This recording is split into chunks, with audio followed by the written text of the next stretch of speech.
आज हम लोग स्टार्ट करेंगे जेएसएससी सीजीएल मैथ का सीरीज, और ये सीरीज 1 है। इसी तरह से जो है जब तक एग्ज़ाम नहीं होता है तब तक ये सीरीज लाते रहेंगे। तो चलिए देखते हैं आज का क्वेश्चन। एक छात्र ने एक संख्या को 21 से विभाजित करने के बजाय 12 से विभाजित किया और उसे उत्तर 35 प्राप्त हुआ, तो सही उत्तर ज्ञात करें। तो जो संख्या है उसको हम लोग क्या मान लेंगे, x मान लेते हैं। कोई भी नंबर जो है उसको हम लोग x मान लेते हैं। तो इसको 12 से विभाजित करता है जब, तो कितना प्राप्त होता है, 35। तो यहाँ से क्या हो जाएगा, हम लोग का x का वैल्यू जो होगा वो 12 × 35, और 12 × 35 बराबर होता है वो 420। अब बोल रहा है इस संख्या जो न्यू नंबर है, तो न्यू नंबर कौन सा है, 420। तो न्यू नंबर जो है उसको बोल रहा है कि अगर 21 से विभाजित करते हैं तो कितना आएगा, तो 420/21। तो इसको डिवाइड किए तो आया 20। तो इस तरह से मेरा आंसर ये हो जाएगा। चलिए नेक्स्ट क्वेश्चन में दिया हुआ है यदि दो संख्याओं का योगफल 13 है, तो दो संख्या, पहला संख्या x मान लेते हैं, दूसरा y। तो दो संख्याओं का योगफल 13 है। बोल रहा है उन संख्याओं के वर्गों का योगफल 97 है। तो x² + y² = 97। अब इसको हम लोग क्या करेंगे, इस इक्वेशन 1 को स्क्वायरिंग करेंगे, ताकि हमारा जो है ये +b का होल स्क्वायर पे आएगा। स्क्वायरिंग करते हैं तो यहाँ हो जाएगा ये x + y का होल स्क्वायर = 13 का होल स्क्वायर। तो यहाँ हो जाएगा हमारा x² + y² + 2xy = 169। अब यहाँ जो है क्या दिया हुआ है, x² + y² का वैल्यू 97। तो यहाँ पे वो पुट कर देते हैं, x² + y² का वैल्यू 97 + 2xy = 169। तो 2xy = इसको हम लोग घटा देंगे तो 169 - 97। इतना लिखने के बजाय अगर डायरेक्ट घटाते हैं तो ज़्यादा बेहतर होता है। तो डायरेक्ट अगर घटाते हैं तो यहाँ पे क्या हो जाएगा, 9 में 7 जाएगा तो 2, 16 में 9 जाएगा तो 7। तो यहाँ से ये कट गया और xy का वैल्यू कितना आ गया, 36। तो यहाँ से ये आंसर हो जाता है। नेक्स्ट क्वेश्चन देखते हैं। नेक्स्ट क्वेश्चन दिया हुआ है √30 + √30। इसी तरह से आगे चलते जाएगा। और इस तरह का जो है एक ट्रिक ये होता है कि आप जो है इसको 2 कॉमन फैक्टर में तोड़ दें, 6 × 5 में तोड़ते हैं, तो जो बड़ा डिजिट होता है वो आपका आंसर होगा। तो ये 6 है बड़ा, तो 6 आंसर हो जाएगा। अगर इसी के जगह पे अगर √30 -√30 अगर ऐसे चलता जाता है तो इसमें क्या होगा, इसमें भी वही फैक्टर करेंगे 6 × 5, लेकिन माइनस है तो यहाँ पे छोटा आंसर होगा, यानी 5 इसका आंसर होगा। चलिए देखते हैं नेक्स्ट क्वेश्चन क्या दिया हुआ छोटी से छोटी संख्या ज्ञात करें जिसे 8, 12 और 18 से विभाजित करने पर क्रमशः 6, 10 और 16 शेष बचता है। तो इसका छोटी संख्या ज्ञात करना है। तो देखते हैं क्या होता है। तो यहाँ पे हम लोग को देखना होता है कि क्या इसका रिमाइंडर होगा। तो अगर सेम, अगर इसमें सब्ट्रैक्ट करने के बाद अगर सारे नंबर का सेम आता है तो वो रिमाइंडर कहलाता है। तो देखते हैं, यहाँ पे दिया हुआ है हम लोग का नंबर 8, 6, 10 और यहाँ 16 है। तो घटाते हैं सबको, तो यहाँ 2, यहाँ 2, यहाँ 2, तो सब में 2 आ गया। तो इसका रूल होता है कि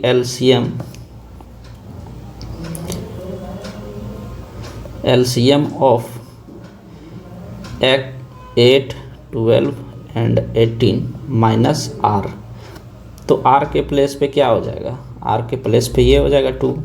तो 8, 12 और 18 का LCM हो जाएगा 72 -2 = 70, और यहाँ से ये हो जाएगा आंसर। अब फास्ट में LCM निकालने के लिए एक वीडियो हम बना देंगे जिससे आप फास्ट में LCM निकाल सकते हैं। इसमें तो पॉसिबल नहीं है बताना, हम बता देंगे उसको। चलिए नेक्स्ट वीडियो क्वेश्चन दिया हुआ है, एक शहर की 62% जनसंख्या शिक्षित है, 62% शिक्षित है, तो 38 क्या हो जाएगा, अशिक्षित होगा, दैट मीन्स अनएजुकेटेड। यदि शहर में अशिक्षित लोगों की जनसंख्या इतना है तो अशिक्षित जो है वो कितना है 24567, तो 38% के इक्वल इतना है। तो बोल रहा है तो शिक्षित लोगों का जनसंख्या पूछ रहा है, यानी 62% का वैल्यू पूछ रहा है। तो यहाँ से हम लोग ये कर सकते हैं कि 62% बराबर 24567 बाई 38 इंटू 62। अगर हम लोग इसको काटना चाहते हैं तो काट देते हैं। 31 दूना 62, ये 19 दूना 38। ठीक, अब यहाँ से डिवाइड करते हैं। 19 से कम 19 बच गया, 24 में 19 5, यहाँ हो गया 55, 19 3 57 हो जाएगा, 19 दूनी 38, 19 दूनी 38, 38 हो गया, 38 12 और 5 17 हो जा रहा है, 17 बचा 176। तो 19 8 52 से 19 9 71 से 19 9 71 से बच गया 5, 19 3 57। तो इस तरह से जो है इसको काटने के बाद 12 9 3, अब इसको गुना कर देंगे 31 से। तो देखिए यूनिट प्लेस पे अगर हम लोग देखने जाए तो 2 नंबर है, तो यहाँ से हम लोग मल्टीप्लाई करने के सिवा और कोई ऑप्शन नहीं है। अगर हम लोग जा सकते हैं तो एक और जा सकते हैं, 12 3 36, नहीं पॉसिबल नहीं है, इसीलिए मल्टीप्लाई कर देते हैं। इसको कैसे मल्टीप्लाई करेंगे, ये जो है नंबर उसको हम लोग एक ये 12 9 3 इंटू 30 + 1 से हम लोग मल्टीप्लाई कर सकते हैं, ताकि हम लोग को आसानी हो जाए। अब यहाँ हम लोग 30 से करते हैं पहले। तो ये हो गया 0 3 3 जा 9, 9 3 जा 27, 2 12 3 जा 36 और 2 38। अब यहाँ प्लस 12 9 3, अब ऐड करते हैं इसको। यहाँ हो गया 3, यहाँ 9 9 18, 7 और 2 9 और 1 0। अब देखिए आपका यहाँ पे आंसर दिखाई दे रहा है, तो यहाँ हो गया 4 और फिर हो गया 0। इस तरह से ये आंसर हो जाता है। चलिए देखते हैं नेक्स्ट क्वेश्चन। अब क्वेश्चन नंबर 6। यहाँ तक उम्मीद है कि आप लोगों को समझ में अच्छे से आ रहा होगा। दिया है क्वेश्चन, यदि आयत की लंबाई 15% बढ़ जाती है और चौड़ाई 20% घट जाती है तो आयत की प्रतिशत में परिवर्तन क्या होगी। तो इस तरह का क्वेश्चन में ये भी रूल लगाते हैं हम लोग, जो होता है ये माइनस बी माइनस ये बी बाई 100, ये हो गया ये बी रूल।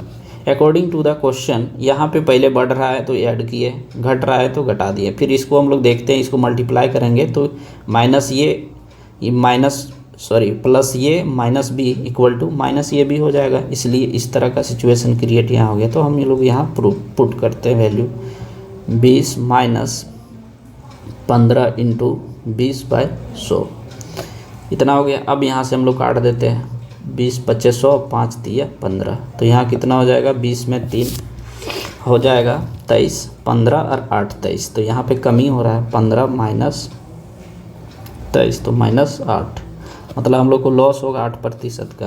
तो यहाँ से ये आंसर हो जाता है। चलिए देखते हैं, ये एक अच्छा क्वेश्चन है जो दिया हुआ है, इसमें थोड़ा कैलकुलेटिव भी होगा शायद।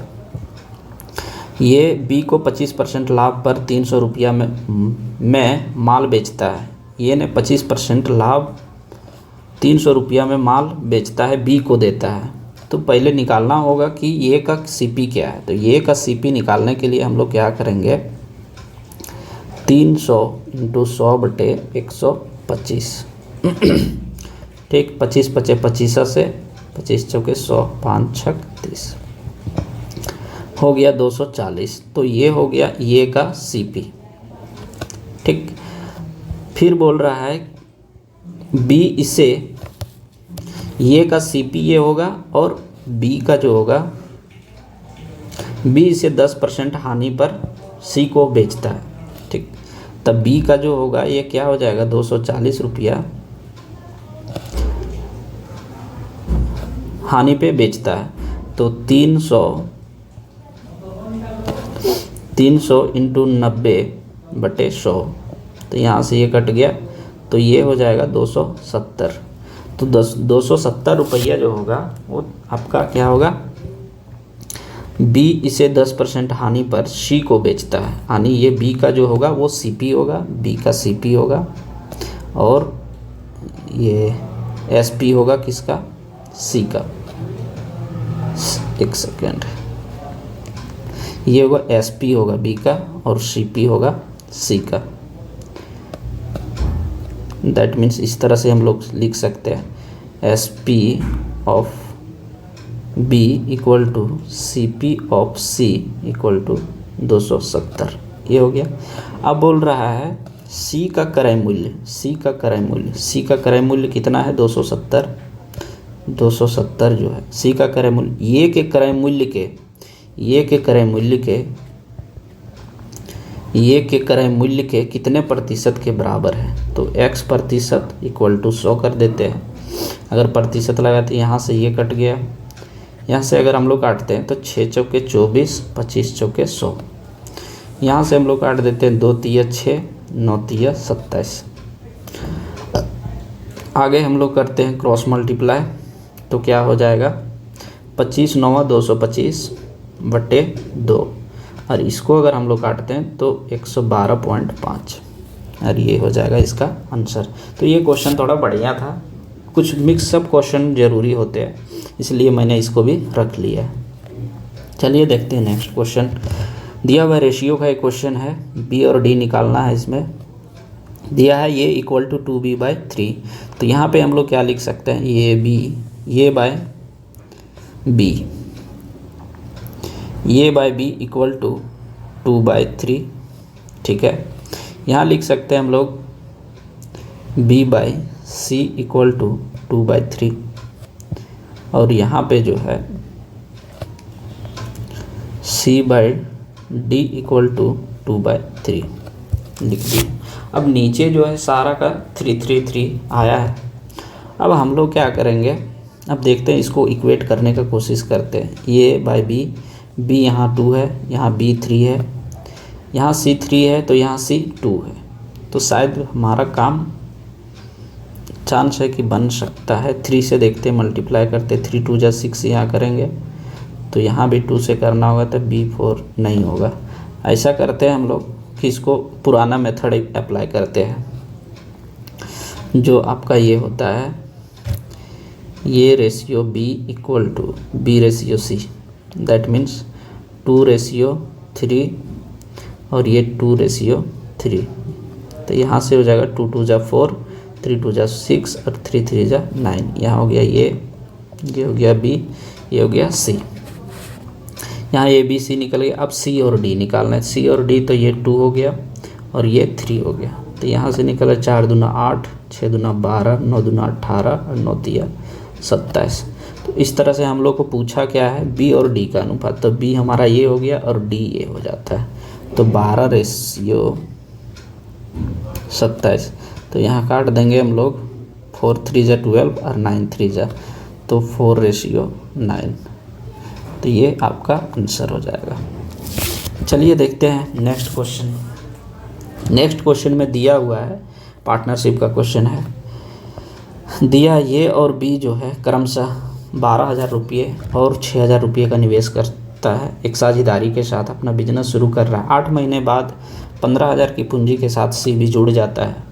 2 वर्ष बाद 33,600 रुपये के लाभ में सी का भाग कितना होगा। तो टोटल दो साल में जो है तीनों को मिलता है 33,600। इसमें पूछ रहा है सी का भाग कितना होगा। तो ठीक है, 2 साल तो सबको, तो 2 साल इन लोग काम करेगा। अब इसको हम लोग तोड़ सकते एक तरीके से, जैसे ये 24 महीना है, ठीक है, यहाँ पे 8 महीना है, तो 8, इसको 8 से अगर हम लोग डिवाइड करते हैं तो 8 तिया 24, तो 3 × 8 करेंगे तो 8 महीना को जो है एक महीना, एक साइकिल में हम लोग कन्वर्ट कर देते हैं। जैसे कि 8 महीने का अगर हम लोग साइकिल लेते हैं 24 महीने का, तो 3 साइकिल मिला करके जो है 8-8 महीने का जो 3 साइकिल होगा तब 24 महीने होगा। तो इस तरह से क्या होगा, कैलकुलेशन में हम लोग को ईजी पड़ेगा। तो 24 का 8-8 महीने का होता है एक साइकिल, तो यहाँ हो जाएगा 12,000 × 3, ये हो गया आपका ये, फिर हो गया बी, तो ये हो गया 6,000 × 3, और ये सी जो होगा वो एक साइकिल तो इसका ख़त्म हो जाता है, बचता है इसके पास 2 साइकिल, तभी ना ये जुड़ रहा है। तो 2 × 2 इंटू 15,000। ठीक, अब जो जीरो कट रहा है उसको काट दीजिए। अब जो बचा है उसको हम लोग देखते हैं। ठीक है, 12 तिये 36, 6 तिये 18 और 15 दूना 30। यहाँ पे 6 तिये 18, 15 दूना 30। ठीक, अब इसको और छोटा करना चाहेंगे तो और छोटा कर सकते हैं, एक बार और काट सकते हैं। इसको 6 से काट देते हैं। 6 छक 36, 3 छक 18 और 5 छक 30। बोल रहे ये तीनों का लाभ जो है वो इतना है। तो 6 3 9 5 14, 14 का वैल्यू जो दिया है 33, 6 डबल 0 है तो 14। एक का वैल्यू निकालेंगे तो एक का वैल्यू कितना निकल जाएगा, 14 दूना 28, 5 14 चक 56, 2 जीरो यहाँ आ जाएगा। अब बोल रहा है सी का भाग कितना है, तो सी का रेशियो कितना है 5, तो 5 इंटू 2400 इक्वल टू ये 12,000। तो ये सी का वैल्यू आएगा। तो यहाँ से ये आपका आंसर आ जाता है। उम्मीद है कि यहाँ तक आप लोग को समझ में आया होगा। और हम लोग 9 क्वेश्चन कंप्लीट कर लिए, दैट मीन्स लगभग 50%। नेक्स्ट क्वेश्चन सॉल्व करेंगे हम लोग। ये अच्छा क्वेश्चन है टाइम एंड वर्क का। चलिए देखते हैं, बनाते हैं इसको भी। पी और क्यू एक कार्य को 12 दिन और 16 दिन में कर सकते हैं। पी ने अकेले काम शुरू किया, कितने दिनों के बाद क्यू पी के साथ काम करना शुरू करेगा ताकि 9 दिन में समाप्त हो जाएगा। ठीक है, इसको 9 ही दिन में समाप्त करना है तो करवा देते हैं। ठीक, अब बोल रहा है 9 दिन में समाप्त करना है। मान लेते हैं कि ये जो है पी वो 9 दिन काम किया, इसका पता नहीं कितना दिन काम किया, तो यहाँ से हम लोग कर देंगे 9 माइनस एक्स, दोनों मिल के काम कर रहा है तो इसको ऐड कर देंगे इक्वल टू 9 दिन में इसको ख़त्म करना है। अब इसका एलसीएम ले लेते हैं तो कितना हो जाएगा, 48 होगा। 48 हो गया एलसीएम। अब दिया है 12, तो 12 4 जा 48, तो 9 इंटू 4 प्लस 16 3 जा 3 into 9 minus X equal to 9। आगे देखते हैं। आगे यहाँ पे होगा 9 4 जा 36 प्लस 9 3 जा 27 माइनस 3x इक्वल टू, इसको हम लोग मल्टीप्लाई करेंगे तो 9 8 जा 72 बचेगा 7, 9 4 जा 36 और 7 7 6 13 432। अब हम लोग यहाँ से निकाल देते हैं ये वैल्यू क्या 33x का, तो 3x इक्वल टू 432 माइनस इसको हम लोग ऐड कर देते हैं तो कितना हो जाएगा 30 20 50 और 7 6 13 63। ठीक, अब यहाँ से 3x इक्वल टू 12 में 5, इसमें कैरी लेंगे तो 12 में 5, 12 में 3 9, बच गया कितना, 1 सेकेंड लग रहा है कहीं गलती कर रहे हैं। हाँ भाई, यहाँ पे जो है हम गलती कर दे रहे थे थोड़ा सा, इसको सुधार लेते हैं। और यहाँ एक काम है ना तो एक काम के बराबर होगा, सॉरी। चलिए सॉल्व करते हैं अब इसको। 9 4 जा 36 प्लस 9 3 जा 27 माइनस 3x इक्वल टू, इसको क्रॉस मल्टीप्लाई कर देंगे यहाँ से तो हो जाएगा 48। अब इसको सॉल्व करते हैं तो 3x इक्वल टू 48 माइनस 30 20 50 और 7 6 13 तो हो जाएगा 63। अब 3x इक्वल टू यहाँ से 8 में 3 5, सॉरी 13 में, यहाँ से हम लोग हटाएंगे, ये माइनस में यहाँ था, यहाँ भी माइनस में आ जाएगा तो 48 और 15 हो जाता है 63। हम लोग डायरेक्ट अगर ऐड करने जानते हैं तो सब्ट्रैक्ट करने में क्या है, छोटा डिजिट से बड़ा डिजिट में जाएंगे तो इजी पड़ता है। तो यहाँ 15 हो जाएगा, माइनस में आ गया, माइनस कटेगा ये 3 और ये 3 5 जा, दैट मीन्स जो होगा कि ये 5 दिन के बाद जो है पी के साथ काम करना पड़ेगा, तभी ये 5 दिन में, ये 9 दिन में काम को कंप्लीट कर देगा। चलिए देखते हैं नेक्स्ट क्वेश्चन। ये और बी किसी काम को 12 और 16 दिन हम पूरा कर सकते हैं। दोनों मिलकर उस काम का 3 दिनों तक साथ रहते हैं, काम करते हैं, फिर ये छोड़ देता है। फिर बी जो है शेष बचे हुए काम को अकेले कितने दिनों में पूरा करेगा। तो वही है सिस्टम कि एलसीएम हम लोग लेते हैं तो 12 और 16 का जो होगा वो एलसीएम लेंगे, वो टोटल वर्क हो जाता है। तो इसका एलसीएम कितना हो जाएगा 48, तो टोटल वर्क जो होगा हो जाएगा 48। अब इसका इफ़िशियंसी निकालना है तो 12 4 जा और ये 16 3 जा, इफ़िशियंसी हो गया। अब बोल रहा है दोनों मिलके 3 दिन तक साथ काम करते हैं, तो काम करवा देते हैं। 4 और 3 7, 7 × 3 कितना हो जाएगा, ये 21 काम कर लेता है। बोल रहा है बचे हुए काम को कितना दिन में करेगा, तो 21 हो गया। तो 48 में 21 अगर हम लोग हटाते हैं तो कितना बच जाएगा 27 काम बच जाता है। अब बोल रहा है बी जो है शेष बचे हुए काम को, तो 27 काम को बी कितने दिन में पूरा करेगा, तो बी का एफिशिएंसी कितना है 3, तो यहाँ से हम लोग काट दिए तो 9, तो 9 इसका जो होगा वो सही आंसर होगा। चलिए नेक्स्ट क्वेश्चन देखते हैं। अब मिश्रण का आ गया। सारे प्रकार के जो टॉपिक है उसको मैंने कवर करने का कोशिश किया। उम्मीद है कि लगभग यही से जो है क्वेश्चन भेजने का उम्मीद है। क्वेश्चन तो सेम आते नहीं है, एटलीस्ट प्रोसेस जो है वो सेम रहना चाहिए, और क्या, क्वेश्चन तो किसी का भी नहीं आता है। 10% जो है पानी युक्त 16 लीटर दूध को इतना पतला करने के लिए उसमें कितने लीटर पानी मिलाया जाना चाहिए कि मिश्रण में पानी की मात्रा 20% हो जाए। बोल रहा है कि 16 लीटर दूध है टोटल, इसमें 10% पानी है, तो 16 का जो है वो 10% कितना हो जाएगा 1.6, तो ये आपका क्या हो जाएगा वाटर। तो रिमेनिंग जो बचेगा वो क्या हो जाएगा, ये हो गया 1.6 वाटर, तो जो बचेगा वो हो जाएगा दूध। तो ये वाटर यहाँ कर देते हैं मिल्क, तो मिल्क जो होगा वो हो जाएगा 14.4। ठीक, अब इसमें बोल रहा है कि इसमें कितना लीटर पानी मिलाया जाए, तो पानी में मिला देते हैं x लीटर, पता नहीं कितना मिलाना है। तो बोल रहा है मिश्रण में पानी की मात्रा 20% हो जाए, तो ये पानी का मात्रा जो 20% अगर पानी होगा तो 80% दूध होगा, चूँकि टोटल क्वांटिटी क्या है 100% है। चलिए इसको सॉल्व करते हैं। 20 चौके 80 4।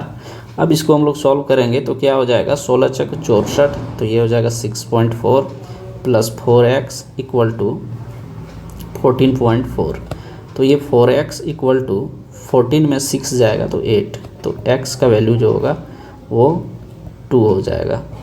तो यहाँ 2 इसका आंसर हो जाएगा। 2 लीटर जो है वो उसको पानी मिलाया जाना चाहिए ताकि 20% पानी हो जाए और 80% दूध हो जाए।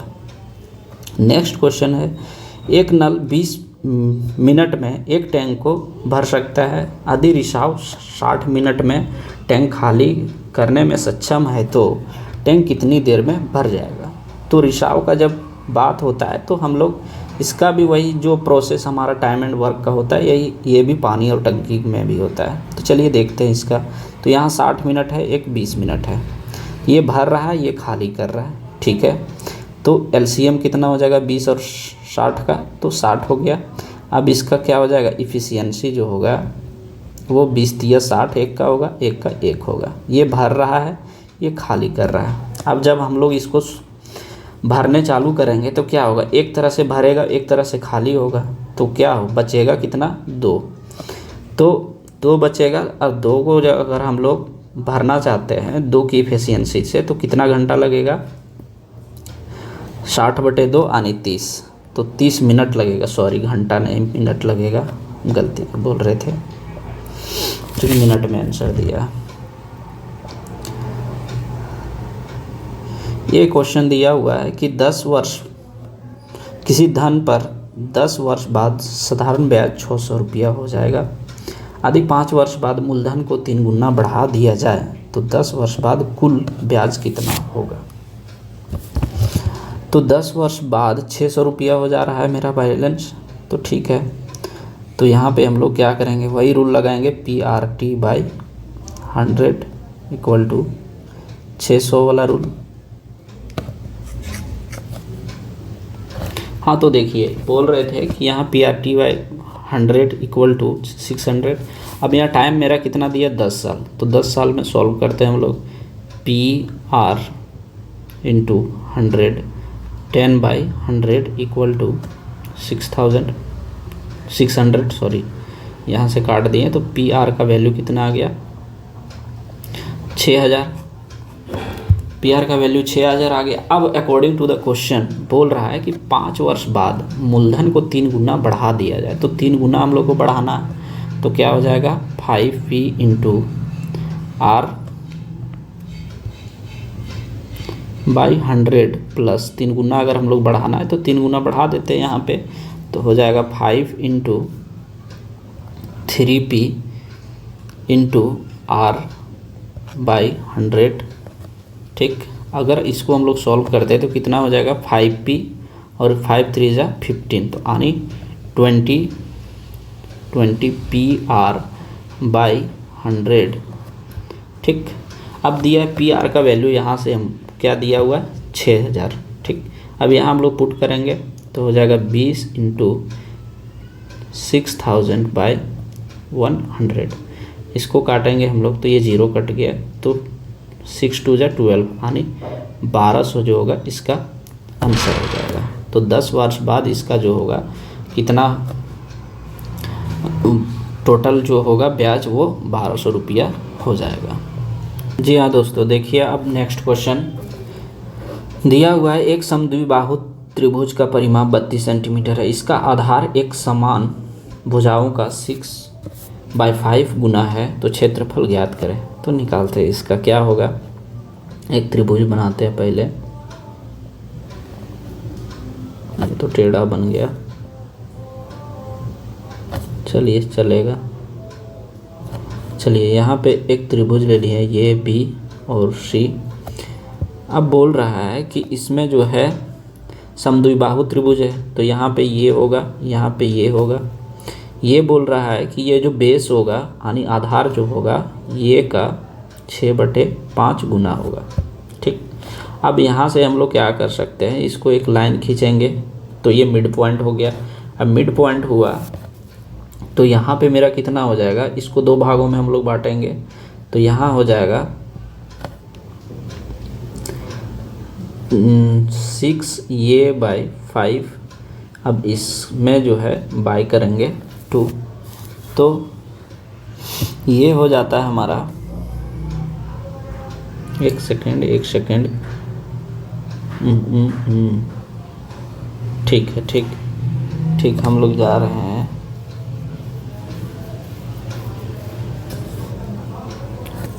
सिक्स बाई 5, एक सेकेंड, हाँ सॉरी, चलो आगे इस तरह से नहीं, ठीक है, यहाँ 5 हो गया। अब हम लोग क्या करेंगे, ये परिमाप जो है वो ऐड कर देते हैं। तो ये और ये जो होगा साइड का, ये बी और ये सी जो होगा वो 2a plus 6a by 5 equal to 32 कर देंगे। अब इसको हम लोग सॉल्व करते हैं तो 5 2 जा 30 हो जाएगा, सॉरी 5 2 जा 10 होगा, तो 10a plus 6a by 5 equal to 32। तो यहाँ जोड़ेंगे तो हो जाएगा 16a बाई 5 इक्वल टू 32। 16 2 जा यानी ये का वैल्यू जो होगा वो 10 होगा। ठीक, अब यहाँ से जब a का वैल्यू 10 आ गया, ये आ गया 10, तो ये कितना हो जाएगा, ये का वैल्यू 10, तो ये सॉरी 10 इंटू 6/5, तो 5 दूना 10, तो 6 दूना 12। अगर ये 12 हो गया तो इतना मेरा 6 हो गया। नेक्स्ट दूसरा कलर ले लेते हैं, ये हो जाएगा मेरा 6 और ये हो जाएगा 6। अब पूछ रहा है कि इसका एरिया कितना होगा, तो हम लोग एरिया निकाल देते हैं। ये 10 और ये 6 हुआ तो ये कितना होता है 8। अब कैसे होता है ये बताते हैं। होता ये है कि यहाँ पे ये सी स्क्वायर इक्वल टू ये बी स्क्वायर इक्वल टू ये सी, सॉरी या इसको डी मान लेते हैं, तो सी डी स्क्वायर।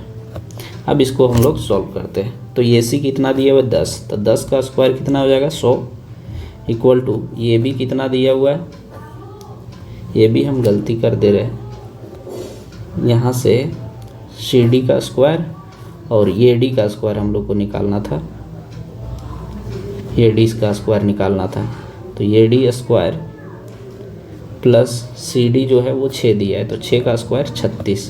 तो यहाँ से हो जाएगा 100 में 36 घटेगा तो हो जाएगा 64, तो ये डी स्क्वायर बराबर 64, तो ये डी इक्वल टू हो जाएगा 8। तो यहाँ से आ गया मेरा 8। अब पूछ रहा है एरिया, तो एरिया बराबर क्या होता है, एक ट्रायंगल का area 1/2 into base into height. अब यहाँ बेस इंटू हाइट, यहाँ दो ट्रायंगल है और सिमिलर है दोनों, जब अलग अलग एक समद्विबाहु त्रिभुज को अगर बीच में हम लोग काटते हैं तो दो राइट एंगल ट्रायंगल बनाता है। तो दो ठो है, तो 2 इंटू 1/2, और बेस दिया हुआ है हम लोग का कितना, 6 दिया हुआ है, हाँ, और हाइट दिया हुआ है 8। तो यहाँ से ये कट जाएगा तो कितना हो जाएगा, 6 8 है 48, 48 यानी ये हो जाएगा आंसर। अब देखते हैं नेक्स्ट क्वेश्चन फिर से क्या दिया हुआ है। एक किसी समचतुर्भुज की एक भुजा और दो में से एक विकर्ण, ठीक है, एक विकर्ण प्रत्येक 16 सेंटीमीटर है, तो समचतुर्भुज की क्षेत्रफल कितनी होगी। ये भी तगड़ा क्वेश्चन है भाई, देखते हैं। पहले फिगर बना लेते हैं।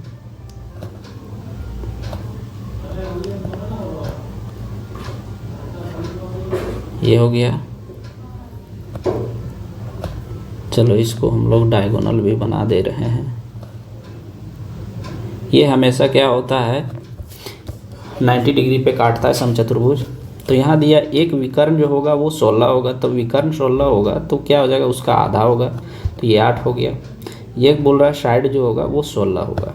अब 90 डिग्री अगर हम लोग का हमेशा ये हर जगह बनाता है, ये जहाँ पे काटता है वहाँ बनता है, तो इसको अगर हम लोग देखा जाए तो ये कायदे से मेरा क्या है, एक ट्रायंगल है इतना, ठीक। ये अगर ट्रायंगल है, थोड़ा टेढ़ा बन गया, ठीक है, ये ट्रायंगल है, तो ये क्या हो जाएगा, हाइपोटेनस हो जाएगा, ये बेस हो जाएगा, ये हमारा क्या हो जाएगा, परपेंडिकुलर। तो दूसरा डायगोनल हम लोग निकाल लेते हैं, ठीक। तो दूसरा, ये तो पूरा टोटल जो होगा वो तो 16 होगा ना, ये पूरा 16 होगा, तो आधा कितना हो जाएगा, 8 हो जाएगा। तो इस हिसाब से अगर हम लोग निकालते हैं तो क्या हो जाएगा, ये 16 का स्क्वायर माइनस 8 का स्क्वायर, 16 का स्क्वायर 256 माइनस 8 का स्क्वायर 64। तो इसको हम लोग घटाएंगे तो 6 में 4 2, 15 में 6 9, और यहाँ पे 1। अब इसको हम लोग फैक्टर करते हैं तो कितना हो जाएगा, 24 8 92 से, 24 8 92 से, ठीक। इसको अगर हम लोग करते हैं तो 3 इंटू 8 24 इंटू 8, ठीक। तो इसका क्या हो जाएगा वैल्यू, 8:3। तो क्या हो जाएगा, अगर ये मेरा 16 था तो ये जो है वो, या तो ये कुछ भी बोल सकते हैं हम लोग, तो ये 8√3 हो गया। अगर 8√3 ये हो गया तो ये फुल डायगोनल जो होगा ये आपका वो कितना हो जाएगा, 16√3। अब पूछा है क्या, समचतुर्भुज का क्षेत्रफल। तो समचतुर्भुज का एरिया क्या होता है, 1/2 इंटू D1 इंटू D2, यानी डायगोनल 1 इंटू डायगोनल 2। तो 1/2 इंटू डायगोनल 1 16 है, डायगोनल 2 16√3 है। तो यहाँ से काट देते हैं, 2 8 16, 16 8 जा होता है 128√3, यहाँ से 128√3 इसका आंसर हो जाएगा। चलिए देखते हैं, एक अच्छा अलजेब्रा का क्वेश्चन है, ये भी जो है तुरंत सॉल्व हो जाएगा। चलिए नेक्स्ट, x + 1/x = 3 है given, x³ + 1/x³ divided by x² + 1/x²। तो इसमें क्या होता है कि अगर x + 1/x = ये दिया हुआ है, कुछ भी वैल्यू दिया है तो यहाँ से निकालना होता है। अगर x³ + 1/x³ = क्या हो जाएगा, ये क्यू माइनस 3a, ये फॉर्मूला अप्लाई करेंगे। अगर यही इससे अगर स्क्वायर निकालना होता है तो स्क्वायर निकालेंगे, तो ये स्क्वायर -2 लिखते हैं, यहाँ x² + 1/x²। तो यहाँ से हम लोग ये रूल अप्लाई करते हैं। चलिए, ये का वैल्यू कितना दिया है, 3, तो 3 का क्यूब करेंगे 27 माइनस 3a, यानी 3 3 जा 9 बाय, यहाँ हो जाएगा 3 का स्क्वायर, 3 3 जा 9 में 2 7, तो यहाँ पे हो जाएगा कितना, 17 में 9 18, यानी 18/7। तो यहाँ पे ऑप्शन में दिया हुआ है, तो ये हो जाएगा आंसर। दिया हुआ एक वृत्त की परिधि 132 सेंटीमीटर है, उसके उस भाग की परिधि कितनी होगी जिसका केंद्र 135 डिग्री है। तो यहाँ पे क्या हो गया, पहले हम लोग निकालते हैं रेडियस। तो रेडियस निकालने के लिए क्या करेंगे, 2 पाई आर बराबर दिया हुआ 132, तो यहाँ से रेडियस निकल जाएगा 2 × 22/7, रेडियस 132, तो 22 6 जा हो जाएगा 132। हम मुझे टेबल याद है 30 तक, तो दिक्कत नहीं होती, आप लोग भी कर लीजिए। 2 3 जा, तो आर का वैल्यू जो हो गया वो 21 हो गया। ठीक, अगर आर का वैल्यू 21 हो गया तो इसका डायग्राम पहले हम बनाते हैं तो ज़्यादा आपको क्लियर होगा। ये हो जाएगा सेंटर, ये हो जाएगा आपका रेडियस, ठीक, ये हो जाएगा डायमीटर, सॉरी ये हो जाएगा कॉर्ड। अब यहाँ पे जो है एंगल बन रहा है 135 और रेडियस जो है वो 21 आ गया। अब आपको पूछ रहा है यहाँ से लेकर के यहाँ तक का वैल्यू कितना होगा इसका परिधि। तो इसका परिधि निकालने के लिए हम लोग करेंगे क्या, थीटा बटे 360, थीटा बटे 360 2 पाई आर प्लस 2r, ये हो जाएगा आपका फॉर्मूला। ठीक, अब इस पे वैल्यू हम लोग पुट कर देते, तो थीटा का वैल्यू कितना दिया हुआ है 135/360 इंटू 2 × 22/7 इंटू 21 प्लस 2 × 21। अब जो कटेगा उसको काट देते हैं, 7 3 जा 31 21, फिर यहाँ से 2 18 जा। ठीक, अब इसको हम लोग 5 से काटते हैं, तो 36 5 जा 180, इसको काटेंगे तो 2 5 से 10 एंड 27, ये भी कट गया। इसको 9 से काटेंगे, 3 9 जा, ये 4 9 जा, फिर ये 2 2 जा 4 और यहाँ पे हो जाएगा 11 2 जा, तो 11 3 जा 33। चलिए यहाँ लिखते हैं 11 3 जा 33/2 प्लस 11 21 2 जा 42। अब यहाँ पे हम लोग अगर सॉल्व करते हैं तो 33 प्लस 84/2, अब ऐड करते हैं इसको, तो 4 और 3 7 और 8 और 3 जो होगा वो 11/2।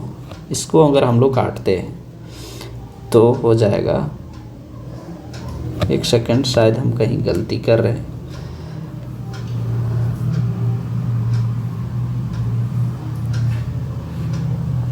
अच्छा, यहाँ पे मैंने गलती किया था, एक 3 छूट गया था यहाँ पे, तो यहाँ हो जाएगा 99। अब इसको अगर हम लोग ऐड करते हैं तो हो जाएगा 9 4 13 9 4 13 कैरी 1 9 8 17 17 और 1 18/2, तो काट देते हैं इसको, 2 9 जा 18, ठीक है, और ये 2 एक सेकेंड 2 9 जा और 2 1 जा, ठीक, इंटू 5, तो इतना हो जाएगा इसका आंसर। ठीक, बोल रहा है एक सामान्य अष्टभुज, अष्टभुज मीन्स 8 भुजा, अष्ट मीन्स 8 भुजा के प्रत्येक आंतरिक कोणों का माप कितना होगा। तो निकाल देते हैं कितना होगा 8 भुजाओं का। तो आंतरिक कोण का जो होता है माप वो होता है n-2 इंटू 180। अगर एक का पूछ रहा है तो बाय n होगा। अब n के जगह क्या है, वैल्यू 8 है भुजा, तो पुट कर देते हैं 8 - 2 बाय 8 इंटू 180। यहाँ कितना हो जाएगा 6, यहाँ से काट देते हैं, 2 चौके 8 45 चौके 180, यहाँ पे हो जाएगा 6/2 इंटू 45, 2 3 जा 6 और 45 3 जा हो जाएगा, 5 तिया 15, 135। तो इसका जो होगा आंसर 135 डिग्री होगा, जो कि आंसर ये है। और इस तरह से जो है आपका आज का टारगेट पूरा हो गया। अब जो भी हुआ होगा आप लोग देख लेंगे, जो भी प्रॉब्लम होगा वो कमेंट कर देंगे, हम उसको देख लेंगे फिर बता देंगे। बाकी बात जो है नेक्स्ट सीरीज में इसी तरह लाते रहेंगे, इसलिए चैनल को सब्सक्राइब करें और वीडियो पसंद आया हो तो लाइक करें। Thank you.